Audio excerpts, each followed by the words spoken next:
Assalamualaikum warahmatullahi wabarakatuh. Perkenalkan, nama saya Akbar Maulana, NPM 192 dari kelas E. Di sini saya akan memaparkan sedikit materi tentang zat gizi mikro yang berupa vitamin, mineral, dan air. Nah, langsung saja ke materi. Vitamin. Vitamin adalah salah satu nutrisi penting yang dibutuhkan tubuh. Setiap hari tubuh meregenerasi sel kulit, otot, sampai tulang. Tubuh juga mengalirkan darah yang membawa nutrisi dan oksigen. Lalu mengirimkan sinyal dari saraf ke otak dan bagian tubuh lain. Untuk melakukan pekerjaan tersebut, tubuh membutuhkan dukungan serangkaian vitamin. Tanpa dukungan vitamin yang memadai, kinerja sampai sistem imun atau daya tahan tubuh bisa terganggu. Sejumlah vitamin membuat daya tahan tubuh lemah saat menghadapi serangan penyakit. Agar tubuh tetap sehat, setiap orang perlu memenuhi beragam kebutuhan vitaminnya. Alih-alih mengandalkan secara instan dengan minuman suplemen multivitamin, untuk itu cara yang terbaik mencukupi kebutuhan vitamin setiap hari adalah dengan mengonsumsi makanan bergizi seimbang. Nah, apa saja vitamin itu? Yang ke-1 ada vitamin A. Manfaat vitamin A adalah menunjang pertumbuhan dan perkembangan sel. Vitamin ini yang larut dalam lemak ini juga meningkatkan kesehatan kulit, rambut, kuku, tulang, gigi, serta mencegah rabun senja sampai kanker paru. Makanan yang banyak mengandung vitamin A diantaranya ikan salmon, yang sering jumpai itu telur atau susu. Yang selanjutnya yang kedua adalah vitamin D. Vitamin D sangat penting untuk membantu penyerapan kalsium serta menunjang kesehatan tulang dan gigi. Vitamin D bisa didapatkan dari berjemur di bawah paparan sinar matahari, dari mentega, atau dari minyak ikan. Yang ketiga ada vitamin E. Vitamin E baik untuk melindungi asam lemak, memelihara otot dan sel darah merah, serta antioksidan untuk mengontrol radikal bebas. Makanan yang merupakan sumber vitamin E diantaranya sayur, mayones, kacang-kacangan, dan biji-bijian. Untuk yang keempat ada vitamin K. Vitamin K adalah mikronutrien yang sangat penting untuk membantu proses pembekuan darah. Sumber asupan yang banyak mengandung vitamin K yaitu bayam, brokoli, sayuran berdaun hijau. Nah, yang selanjutnya vitamin C. Vitamin C mungkin banyak yang sering kita jumpai dan sangat kenal lah dengan vitamin C. Vitamin C salah satu vitamin penting untuk imun tubuh yang kuat. Antioksida ini berguna untuk memperkuat pembuluh darah, membantu penyembuhan luka dan menyerap zat besi, sampai mencegah penyakit jantung. Nah, vitamin C banyak mengandung di makanan, diantaranya jeruk, melon, stroberi, terus brokoli juga ada. Banyaklah vitamin C yang kita jumpai juga. Nah, yang selanjutnya ada vitamin B1. Mungkin sangat asing vitamin B1. Penting vitamin B sangat penting untuk menjaga metabolisme agar tetap sehat, melancarkan pencernaan, sampai menunjang fungsi saraf. Nah, vitamin B1 bisa diperoleh dengan mengonsumsi kacang-kacangan, biji-bijian, atau sampai sereal.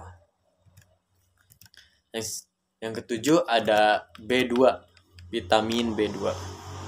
Yang sering disebut adalah riboflavin.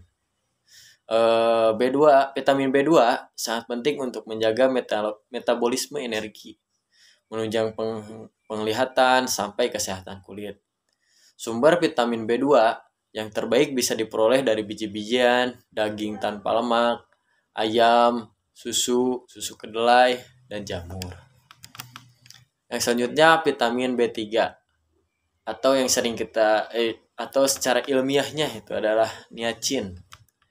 Penting untuk membantu metabolisme energi, menunjang pertumbuhan sampai menurunkan kolesterol tinggi. Makanan yang banyak mengandung vitamin B3, daging tanpa lemak, makanan laut, terus telur, dan kacang-kacangan. Yang selanjutnya vitamin B5 atau asam pantotenat. Vitamin B5 adalah zat gizi yang membantu metabolisme energi dan menjaga kadar gula darah. Hampir setiap jenis makanan yang ada konsumsi mengandung vitamin B5. Jadi vitamin B5 itu mengandung dari berbagai makanan.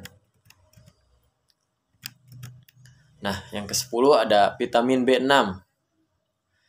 Vitamin B6 diantaranya untuk meningkatkan metabolisme, menjaga fungsi saraf, dan menyintesis sel darah merah. Sumber vitamin B6 diantaranya bisa dijumpai dari daging, ikan, pisang, sayuran, kentang, dan lain-lain. Yang 11 ada vitamin B7 atau biotin. Vitamin B7 adalah vitamin penting untuk menjaga kesehatan metabolisme tubuh. Sumber vitamin B7 diantaranya kuning telur, kedelai, biji-bijian, dan kacang-kacangan. Nah, yang selanjutnya vitamin B9 atau asam folat. Vitamin B9 adalah vitamin yang sangat penting bagi ibu hamil. Vitamin B9 berguna untuk membuat RNA sel darah merah dan mencegah bayi lahir cacat. Nah, vitamin B9 juga berguna untuk membantu metabolisme asam amino. Makanan yang banyak mengandung vitamin B9 diantaranya hati, sayuran berdaun hijau, alpukat, dan kacang-kacangan. Nah, yang selanjutnya yang terakhir ada vitamin B12. Vitamin B12 yang utama adalah membantu produksi sel darah merah, DNA RNA, dan menjaga kesehatan saraf. Hampir semua protein hewani seperti daging dan telur mengandung vitamin B12. Nah, yang selanjutnya mineral. Mineral merupakan padatan senyawa kimia homogen atau non-organik yang mempunyai bentuk teratur atau sistem kristal dan berbentuk secara alami. Untuk istilah mineral termasuk tidak hanya bahan komposisi kimia, tetapi juga struktur mineralnya. Mineral ini merupakan termasuk ke dalam komposisi unsur murni dan garam sederhana hingga silikat yang sangat kompleks dengan ribuan bentuk yang diketahui atau senyawa organik biasanya tidak termasuk. Ilmu yang mempelajari mineral disebut mineralogi. Menurut para ahli, menurut L.G. Berry dan B. Mason tahun 1959, mineral adalah suatu benda padat homogen yang terdapat di alam, berbentuk secara anorganik, mempunyai komposisi kimia padat, batas-batas tertentu, dan mempunyai atom-atom yang tersusun secara teratur. Nah, jadi sebagian besar mineral ini terdapat dalam keadaan padat, akan tetapi dapat juga berada dalam keadaan setengah padat, gas ataupun cair. Mineral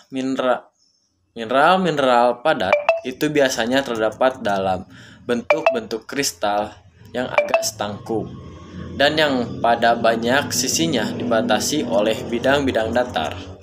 Bidang-bidang geometrik ini memberi bangunan yang terdiri sifatnya pada mineral yang bersangkutan. Minyak bumi misalnya adalah mineral dalam bentuk cair, sedangkan gas bumi adalah mineral dalam bentuk gas. Nah, itu.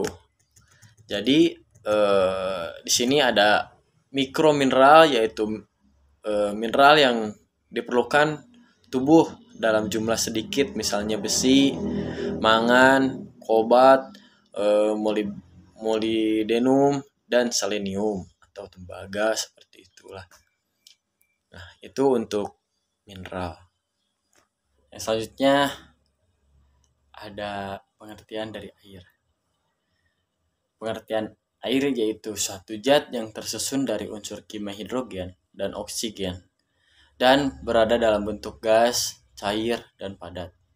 Air adalah salah satu senyawa yang paling banyak dan penting. Cairan yang tidak berasa dan tidak berbau pada suhu kamar memiliki kemampuan penting untuk melarutkan banyak zat lainnya. Kehidupan diyakini berasal dari larutan air, lautan dunia, dan organisme hidup bergantung pada larutan air, seperti darah dan cairan pencernaan, untuk proses biologis. Fungsi air. Fungsi air sangat esensial bagi semua kehidupan.